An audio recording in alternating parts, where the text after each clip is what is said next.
Hey there, YouTube people. Wanted to show you this Hot Wheels 1/64 scale monster truck. It's new for 2026. It's called the Silverback Attack. And it's the Stripes Earned Edition. It's a SUV body that Hot Wheels has used now for 15 years. But it's about a gorilla. There it is, Silverback Attack. He's also on the top. Hot Wheels monster trucks. Silverback Attack on the hood. There's the grill. Blue wheels.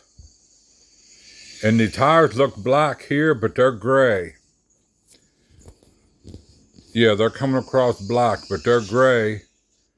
I guess they did that hence the Silverback Attack. So if you want this, go Walmart. $3.88. Thanks for looking.